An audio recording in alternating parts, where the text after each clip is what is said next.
Hello everyone, welcome to Bengali Tips and Tricks YouTube channel partnership with White Eagle 140। বন্ধুরা, এই ভিডিওটি আমাদের যে জিকের ক্লাসগুলি চলছিল তার একটি খুবই গুরুত্বপূর্ণ ভিডিও। জিকের আমরা ক্লাস অলরেডি প্রোভাইড করা শুরু করেছি। আমাদের যে আপকামিং নিউ ভ্যাকেন্সি, তারপর West Bengal excise constable main সমস্ত পরীক্ষার কথা মাথায় রেখে কিন্তু আমাদের এই জিকের কোর্সগুলো, জিকের যে প্রশ্নগুলো আপলোড করা হচ্ছে, যেগুলো খুবই গুরুত্বপূর্ণ প্রশ্ন। আগের ভিডিওগুলো যদি না দেখে থাকেন তাহলে ডেসক্রিপশন বক্সে লিঙ্ক থাকবে, সেগুলো দেখে নেবেন। আর আমরা একটা প্লেলিস্ট ক্রিয়েট করব, সেই প্লেলিস্ট ফলো করলে কিন্তু আমাদের সমস্ত ভিডিওগুলো পেয়ে যাবেন, জিকের ভিডিও। এবং এখান থেকে দেখে গেলে 100% আমি এটা কথা দিচ্ছি যে এখান থেকে অনেক প্রশ্ন কমন পাবেন। এছাড়াও আপনার প্রিপারেশন অনেকটাই বেটার হয়ে যাবে। তাহলে চলুন আজকের ভিডিও শুরু করি। আর ভিডিও শুরু করার আগে বলি, যদি আমাদের চ্যানেলটি কেউ প্রথম দেখে থাকেন তাহলে ডেফিনেটলি আমাদের চ্যানেল সাবস্ক্রাইব করুন। এই ধরনের জিকে ওরিয়েন্টেড ভিডিও, তারপর ম্যাথের ভিডিও, রিজনিংয়ের ভিডিও কিন্তু আমরা দিয়ে যাব। তো তার জন্য শুধু আপনাদেরকে চ্যানেলটা ফলো করতে হবে, আর কি করতে হবে, সাবস্ক্রাইব করতে হবে। তাহলে চলুন আজকের ভিডিও শুরু করা যাক। প্রথম প্রশ্ন আছে, বিশু কোন রাজ্যের একটি জনপ্রিয় উৎসব? কর্ণাটক, উড়িষ্যা, কেরল, মহারাষ্ট্র, তাই তো?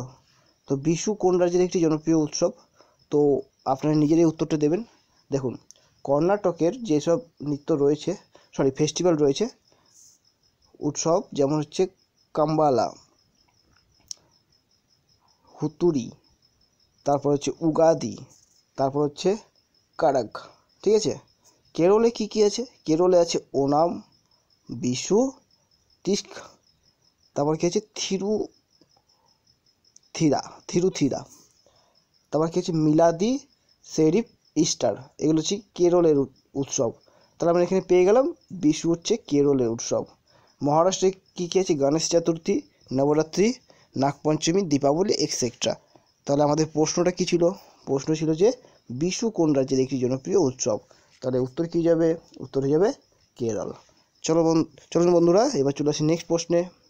নেক্সট প্রশ্ন কী আছে? নেক্সট প্রশ্ন আছে, ভেনেজুয়েলার রাজধানীর নাম কি? ভেনেজুয়েলার রাজধানীর নাম কি? Lima, Nairobi, Caracas, Belgrade. তো ভেনেজুয়েলার রাজধানীর নাম হচ্ছে কি? কাকারাস। তো এই প্রসঙ্গে আমরা কয়েকটা গুরুত্বপূর্ণ কান্ট্রির রাজধানী জেনে নেব। ইরান, তেহরান, খুবই মনে রাখা সোজা। চীন, বেইজিং, চীন যেহেতু একটু বেশি শিরোনামে ছিল কদিন আগে। Vietnam, Hanoi. ফিলিপাইন্স, ম্যানিলা, ধানের যে গবেষণাগার ম্যানিলার আছে, যে বিশ্ব ধান গবেষণাগার ম্যানিলা। উত্তর কোরিয়া, পিয়াংয়াং। দক্ষিণ Korea, Seoul.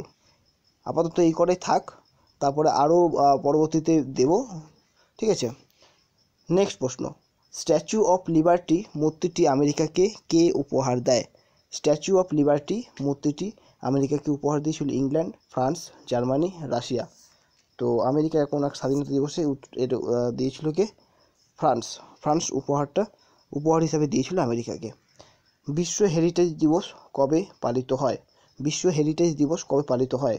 12ই March, 12ই April, 18ই April, তো আর 18ই মে। তো এই প্রসঙ্গে উত্তর কী যাবে? 18ই এপ্রিল। তো আমরা কিছু গুরুত্বপূর্ণ ডে জানবো যেগুলো পরীক্ষায় দেয়। প্রথমে আমরা জানবো বিশ্ব ক্যান্সার দিবস। বিশ্ব ক্যান্সার দিবস পালিত হয় 4ই ফেব্রুয়ারি।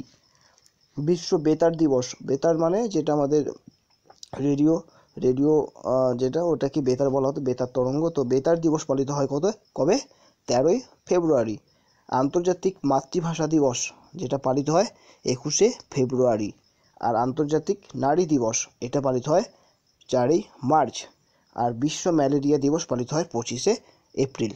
আপাতত এইটুকু থাক, পরবর্তীতে আবার যদি এরকম ডে সংক্রান্ত ভিডিও কোনো প্রশ্ন আসে, বাকি ডেগুলো দিয়ে দেবো, ঠিক আছে। শুধুমাত্র আমাদের সাথে যুক্ত থাকুন, সমস্ত বিষয় কিন্তু আমরা কভার করাবো এবং আপনাদেরকে সঠিকভাবে প্রিপারেশন দেবো, এবং আপনারা যাতে পরীক্ষায় ভালো স্কোর করে চাকরি পেতে পারেন, এটাই হচ্ছে আমাদের এই চ্যানেলের একমাত্র লক্ষ্য। চলুন বন্ধুরা, এবার নেক্সট প্রশ্নে চলে আসি। নেক্সট প্রশ্ন কী আছে? প্রথম কোন ভারতীয় এককভাবে অলিম্পিকে সোনার পদক পান? অর্থাৎ তিনি একক কোনো প্রতিযোগিতায় অংশগ্রহণ করেন এবং তিনি এককভাবে স্বর্ণপদক অর্জন করেছিলেন। কেডি যাদব, পিটি ঊষা, অভিনব বিন্দ্রা, সি কে নাইডু, ঠিক আছে। তো আমরা অলিম্পিক প্রসঙ্গে ভারতীয় অলিম্পিকের যে ইতিহাস, তো সরি বন্ধুরা, তো অলিম্পিকে পদকজয়ী প্রথম কেডি যাদব 1952 সালে কুস্তিতে তিনি অলিম্পিকে প্রথম আমাদের ভারতীয় হিসাবে তিনি অলিম্পিকে প্রথম পদক পেয়েছিলেন। তার নাম কি? কেডি যাদব।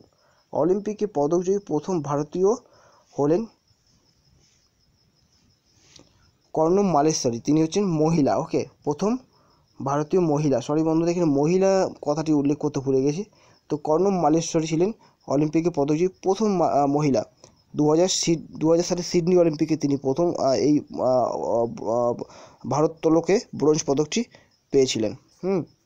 তারপর হচ্ছে 3 নম্বর, অলিম্পিকে সোনার পদকজয়ী প্রথম এবং একমাত্র ভারতীয় হচ্ছেন কে? অভিনব বিন্দ্রা, যেটার প্রশ্ন আমাদের ছিল এইখানটায়।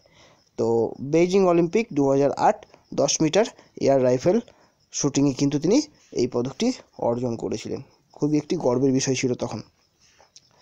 এবার নেক্সট প্রশ্নে চলে আসি। নেক্সট প্রশ্ন কি আছে?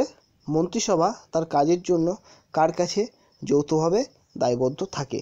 লোকসভা, রাজ্যসভা, প্রধানমন্ত্রী, রাষ্ট্রপতি। তো মন্ত্রিসভা লোকসভার কাছে তার কাজের জন্য দায়বদ্ধ থাকে। পরের প্রশ্ন, সংসদ অধিবেশন শুরু হওয়ার কতদিনের মধ্যে রাষ্ট্রপতি কর্তৃক জারি করা অর্ডিন্যান্স সংসদে পেশ করতে হবে? তো লোকসভা অধিবেশন শুরু হওয়ার 6 সপ্তাহ, 6 মাস, 60 দিন নাকি 90 দিন? তো এর সঠিক উত্তর কী হবে বন্ধুরা? তো বন্ধুরা এর সঠিক উত্তর হয়ে যাবে 6 সপ্তাহ। সংসদ অধিবেশন শুরু হওয়ার 6 সপ্তাহের মধ্যে কিন্তু রাষ্ট্রপতি কর্তৃক জারি করা অর্ডিন্যান্স সংসদে পেশ করতে হবে। পরের প্রশ্ন, সংবিধানে 8ম তফসিলে আলোচ্য বিষয় কি? সংবিধানের যে 8ম তফসিল, তো সেখানে আলোচ্য বিষয় কি? আঞ্চলিক ভাষাসমূহ, মৌলিক অধিকার, নির্দেশমূলক নীতি নাকি সবকটি? তো সঠিক উত্তর কী হবে? আঞ্চলিক ভাষাসমূহ।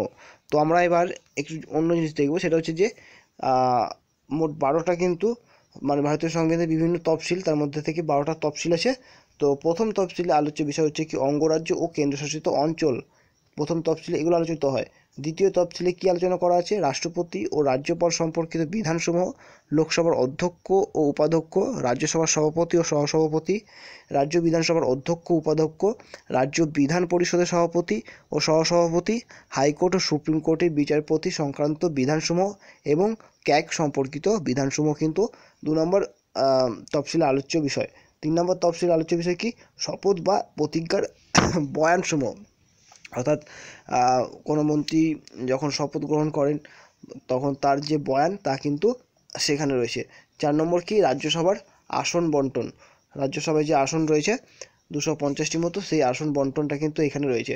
5 নম্বরে কি আছে? তপশিলি ক্ষেত্রসমূহ ও জনজাতি সমূহের প্রশাসন ও নিয়ন্ত্রণ সম্পর্কে বিধান এবং তফসিলের সংশোধন, অর্থাৎ তপশিলি জাতিসমূহ, তারপর আদার ব্যাকওয়ার্ড ক্লাস, তো এদের জন্য যে প্রশাসন এবং নিয়ন্ত্রণ সে সম্পর্কে আলোচনা করা আছে এবং তফসিলে কোনো যদি সংশোধন করতে হয় সে বিষয়ে। 6 নম্বরে কী আছে? 6 নম্বরে আছে 6 নম্বরে কী আছে? অসম, মেঘালয়, ত্রিপুরা ও মিজোরামের জনজাতি ক্ষেত্রসমূহের প্রশাসন নিয়ন্ত্রণ সম্পর্কে বিধান, অর্থাৎ এই সব রাজ্যগুলির যে জনজাতিসমূহ রয়েছেন তাদের জন্য যে আইন এবং নিয়ন্ত্রণ ব্যবস্থা সেটা কিন্তু এখানে উল্লেখ করা আছে। 7 নম্বরে আছে কেন্দ্র তালিকা, রাজ্য তালিকা ও যুগ্ম তালিকা, অর্থাৎ কোন বিষয়গুলো কেন্দ্র তালিকা হবে? যেমন শিক্ষা একটা কি? এডুকেশন আমাদের যুগ্ম তালিকা, অর্থাৎ রাজ্য এবং কেন্দ্র দুজনেই চালায়। সেরকমই কোনটা কেন্দ্র তালিকা, কোনটা যুগ্ম তালিকা এবং কোনটা রাজ্য তালিকা সেটা কিন্তু ভাগ করা আছে। আর 8 নম্বর তফসিল আছে সরকারি ভাষাসমূহ, অর্থাৎ এই সরকারি ভাষাসমূহের মধ্যে আঞ্চলিক ভাষাসমূহ রয়েছে, ঠিক আছে? ভাষাসমূহ ব্যাপারে আলোচনা করা আছে, যেটা আমাদের প্রশ্ন ছিল। 9 নম্বর আছে কতগুলি আইন ও নিয়মকানুনের বৈধতা। আর 10 নম্বর আছে দলত্যাগ বিরোধী বিধান। 11 নম্বর আছে পঞ্চায়েতি রাজের ক্ষমতা, কর্তৃত্ব, দায়িত্ব এবং 12 নম্বর আছে নগরপালিকার ক্ষমতা এবং কর্তৃত্ব এবং দায়িত্ব। তো এই কটা তফসিল রয়েছে যেটা খুবই গুরুত্বপূর্ণ, তার মধ্যে থেকে বেশিরভাগ গুরুত্বপূর্ণগুলো আমি আলোচনা করে দিলাম, ঠিক আছে? তো এটা আমি যে বই থেকে পড়ি, তো সেই বই থেকে কিন্তু তুলে ধরলাম আপনাদের জন্য। এবং আমাদের আজকে শেষ প্রশ্ন, ঘাত কোন রাশি? ওকে, আমাদের এটা হচ্ছে আজকে শেষ প্রশ্ন। তো ঘাত কোন রাশি? ঘাত স্কেলার রাশি, ভেক্টর রাশি, কোনোটিই নয় বা দুটোই। তো এর উত্তর কী হবে? ঘাত হচ্ছে ভেক্টর রাশি। তো বন্ধুরা তো আজকের ক্লাসটি বন্ধুরা এখানে শেষ করছি। আই হোপ যে এই ক্লাসটি আপনাদেরকে অনেকটা মোটিভেট দিয়েছে এবং অনেকটা নলেজ আপনারা জানতে পেরেছেন। তো আমরা আবার পরবর্তীতে আপনাদের জন্য জিকের ক্লাস নিয়ে রেগুলার আসবো। তো আপনারা শুধুমাত্র কী করবেন, ভিডিওটি লাইক করে দেবেন আর আপনার বন্ধুদের সাথে শেয়ার করবেন এবং সেই সব হোয়াটসঅ্যাপ গ্রুপেও শেয়ার করবেন যেখানে হচ্ছে আপনার এডুকেশনাল গ্রুপ আছে সেগুলোয়। আর আমাদের চ্যানেলটা যদি প্রথম দেখে থাকেন তাহলে বন্ধুরা আমাদের চ্যানেলটি সাবস্ক্রাইব করবেন। ঠিক আছে, দেখা হচ্ছে নেক্সট ভিডিওতে। টাটা।